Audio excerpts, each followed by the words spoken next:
Alright.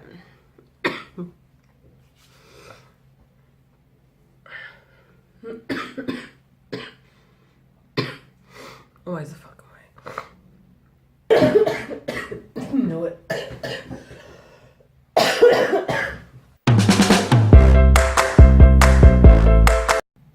Hi everyone, welcome to my channel Mum's Life and my series Fat Friday. So, if you are aware, I don't know if you may, but I was meant to do this video last week.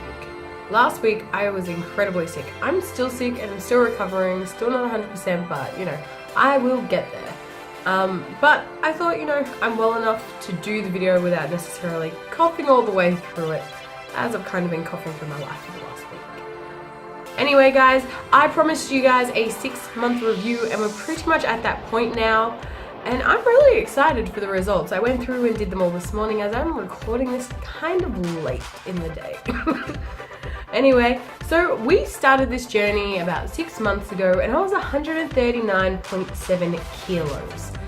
So that's a lot, not my highest, but you know, not my best. Anyway, as of today, which you'll see just momentarily, I did my weigh in this morning and I was very, very happy to see these numbers.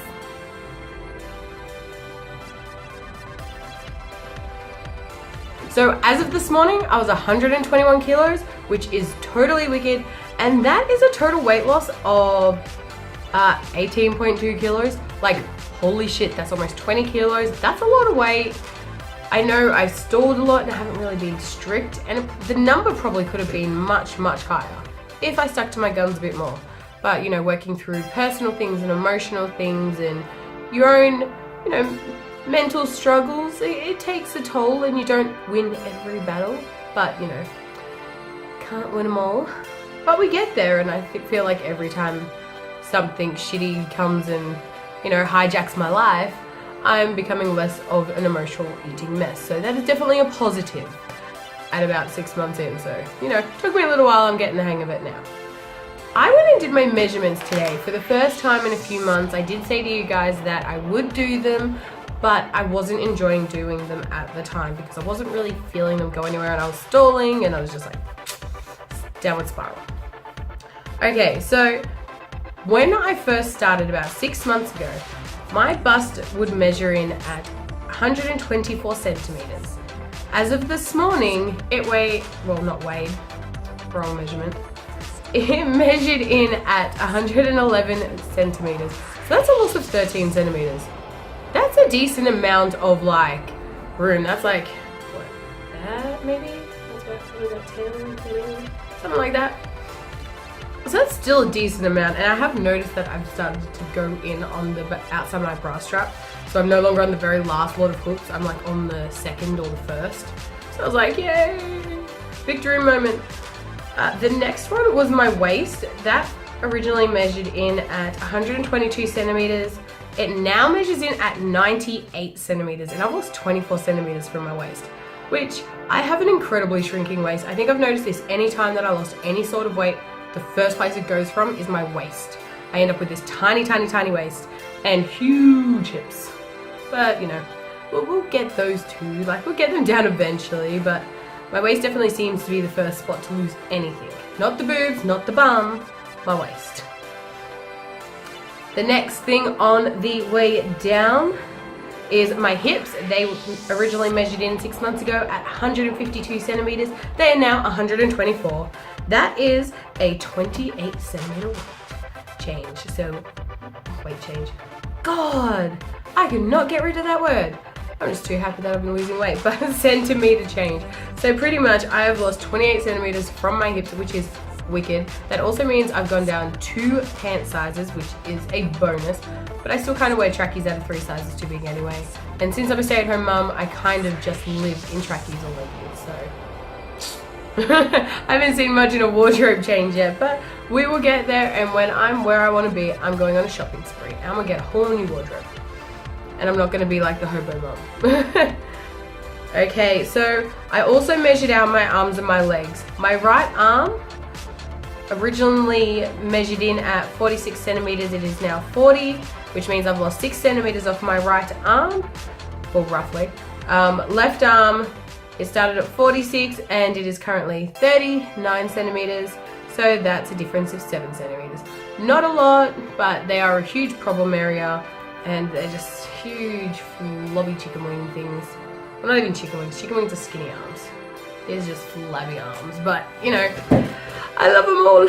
I love every bit of me, and I always have. It's just getting to where you want to go is such a long journey that you have to learn to love yourself along the way, because you cannot spend life trying to reach an ultimate goal, which can be so super hard, and hate yourself on the way. You will never reach your goal if you hate yourself while you try and reach it. So I made a point to myself quite a few years ago to learn to love myself and all my chubby, flubby, wiggly bits, and I'll love it even more when they're gone. So, you know, win-win. My right leg, I measured in at 87 centimeters, is currently 73, so that's 14 centimeters. That's huge for me. My legs are my big problem. I do not like them. They're the thing. Well, I do not, like, I love my legs. I'm glad I have legs that I can walk on, and I should just be grateful for that.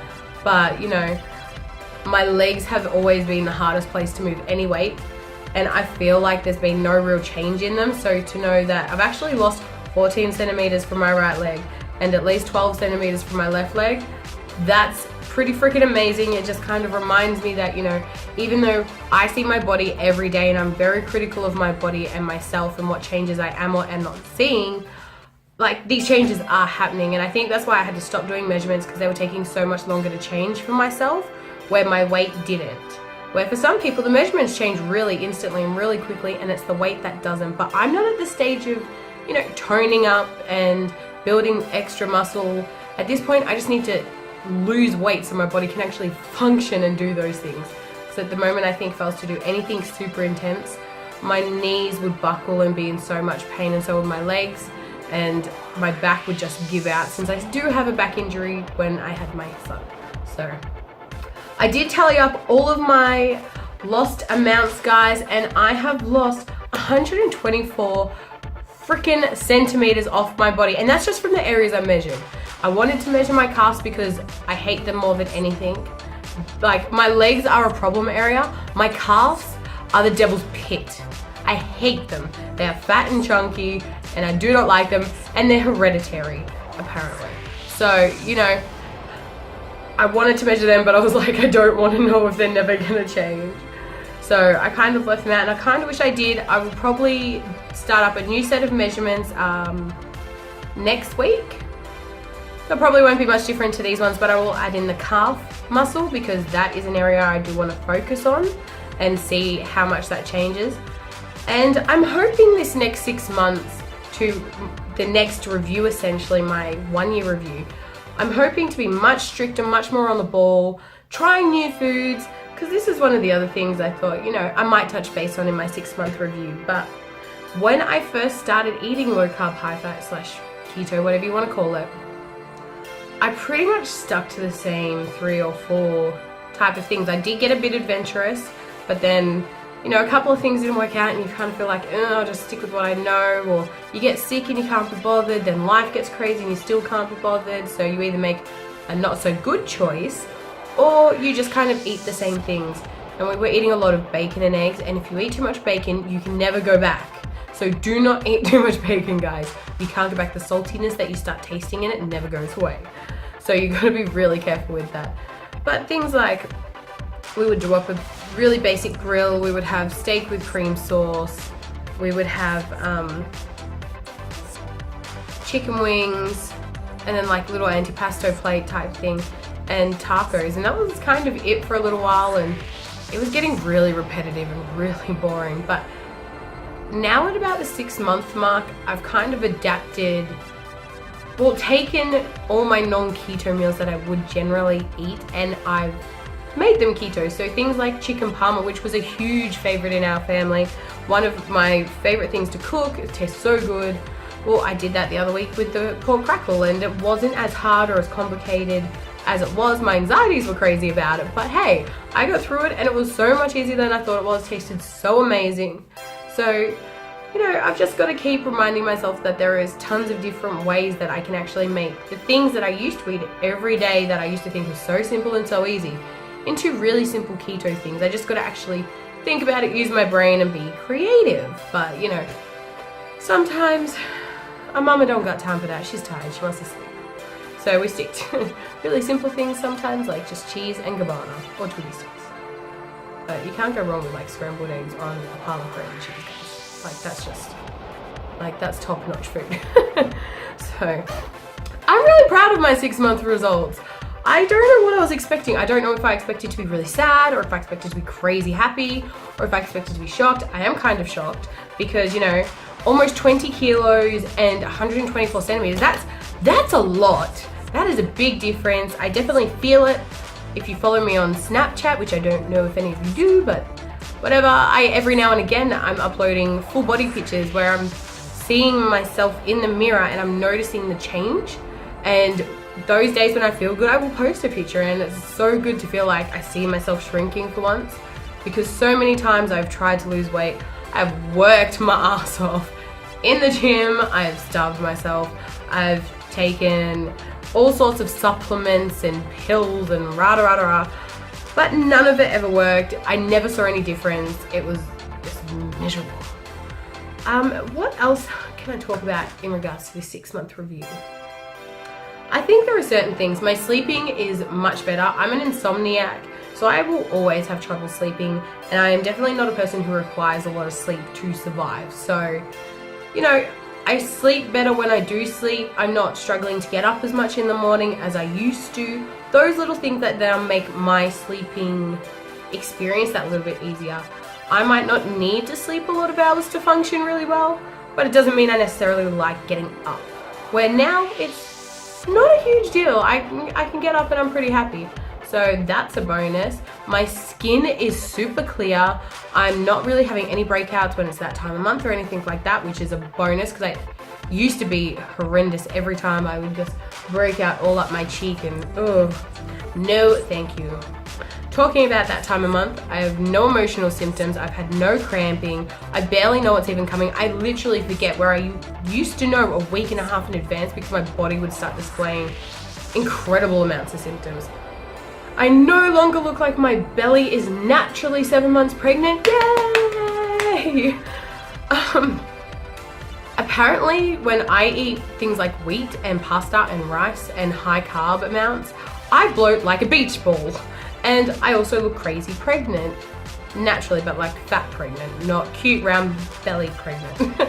So, you know, that's super cool to have like my stomach not so bloated, and to not feel like my muscles are being stretched all the time or just super uncomfortable. So bonus. No back pain. I do get stiff when it is cold, or if I've overworked or done something really strenuous with my back, because it is still an injury.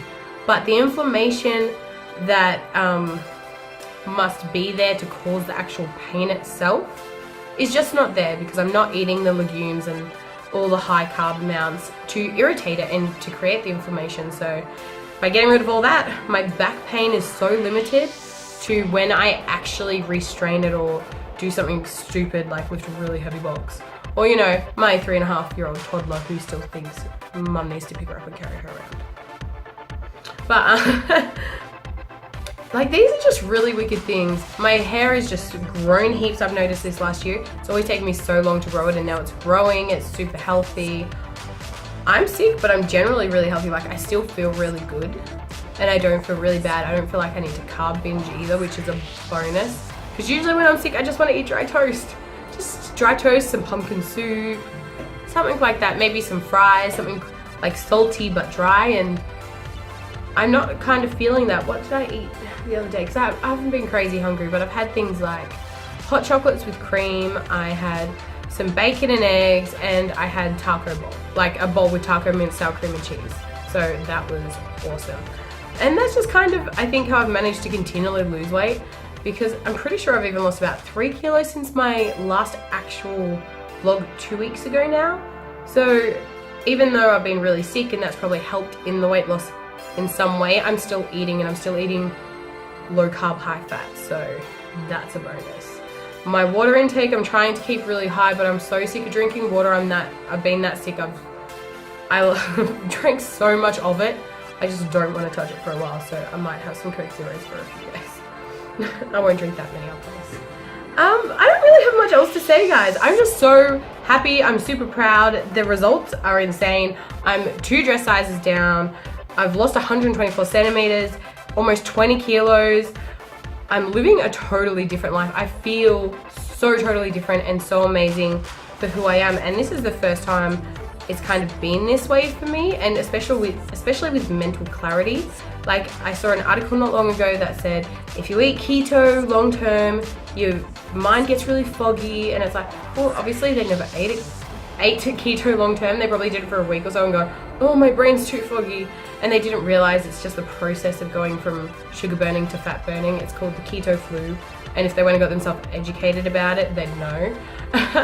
But then after that initial groggy stage where you feel kind of crappy, I've had no problems. My mental state has been really clear, and I can tell things apart and kind of see scenarios from different angles that I probably wouldn't have wanted to even entertain before. So it's super good to have that clarity, and that's just strength. That strong feeling in your own mind is just awesome. So that's a total bonus. I can concentrate really well, even though I am forgetful because I still have baby brain. I have 2 children. I will never remember things again, okay? I forget everything. Alright guys, I think that will be it for today. I do have some before and after photos for you to enjoy. But if you have stuck around for this long, thank you so much for watching, guys. This has been an amazing journey so far. I'm really hoping through every Fat Friday for the next 6 months, I get stronger and better at it, and I start to understand more, and my results get better and better, and I reach where I want to be, which I want to be so bad, and I'm proud of myself. So anyway, guys, if you enjoyed the video, make sure you give it a thumbs up. Don't forget to subscribe so you do not miss any content. All my social media will be linked down below, as well as my last episode of Fat Fridays, where you can go back and check it out. Alright guys, until next week, bye!